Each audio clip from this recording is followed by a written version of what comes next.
We're going to talk about container gardening today, and in particular, we're going to talk about the advantages of container gardening or growing plants in pots or containers using our Smart Pot. Let me show you what a Smart Pot is. A Smart Pot is a soft-sided fabric container for growing plants. It's quite simple. Some of you may have heard the expression grow bags. Well, this could be called a grow bag, but it has a number of unique features that separate it from the other grow bags, and certainly a number of attributes that separate it and make it a better choice for growing container plants than a traditional hard-sided container. First of all, roots will stay a lot cooler in a Smart Pot. The fabric is porous. You can see through it. And what that means, well, let me give you an example. Heat builds up in containers in the hot summer sun, and it accumulates so that it comes 4 or 5 o'clock in the afternoon, you've got heat build up in the root zone, and that can translate into thermal stress on the plants. If I were to take you and put you in a plastic raincoat on a lawn somewhere in the hot sun, you're going to swelter. If I put you in absorbent fabric like a cotton t-shirt or some other fabric that breathes, you're going to perspire, you have evaporative cooling. This is the cotton t-shirt. Another feature, and this is pretty cool, is the Smart Pot's ability to air root prune. In other words, grow a much more efficient and fibrous root system. You've all taken plants out of containers and seen longer circling roots.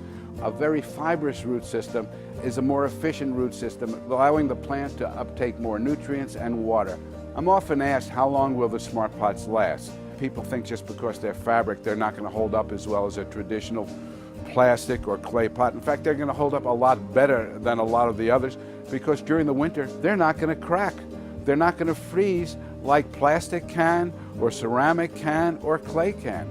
They are very tough. I drag them around all over the place from one season to the next. 6 or 7 years I'm using them, and they're still going strong. Overwatering is a common problem by not only home gardeners, but commercial greenhouse or nursery operators as well. The container physics in a Smart Pot are different than they are in a hard-sided container. Because of the porosity, it's very difficult to overwater a Smart Pot. Therefore, you can use a denser, heavier mix if you want. Let's talk about pocket planting. There's a couple of things you can't do in a hard-sided container, and one, you can't plant the sides, you can't plant the bottom. In a hard-sided container, you can only plant the top. With a soft-sided fabric bag or Smart Pot, you can virtually plant the walls as well as the floor if you want to hang it up. There are basically two kinds of potatoes. There are the regular or larger potatoes, and there are the fingerlings, or sometimes they're called the gourmet potatoes. You find them in farmers markets. Well, if they're small potatoes, you plant the entire potato. If they're larger potatoes, you cut them into pieces so that each piece contains at least one eye, because it's the eye that grows and develops into the plant, and of course that's where the potatoes come from. Just take 5 potato sections. I've got 4 inches of soil that I've started with. Space them equally. Cover with another 3 inches of soil. When the foliage starts growing, after the foliage has come up about 4 inches, we want to put in more soil and cover the foliage except for the very tips. When that grows, we're going to add even more soil until we get soil within an inch of the top of the pot. Growing garlic is as easy as growing potatoes. The difference is, whereas the potatoes, I just filled it 4 inches and then I put my seed potatoes in. With garlic, I fill the pot almost to the top. I've taken some really nice garlic bulbs, separated them into individual cloves. Remember, there's a top and a bottom, just as if you were planting a tulip or a hyacinth. This would be, of course, the top that's going to produce the stem that goes above the ground. We have the roots. Put them in equal distance. You want to plant it approximately double the length of the clove. And I cover them up. I might add a little bit more soil, water them. I've got some fertilizer already incorporated into the potting mix.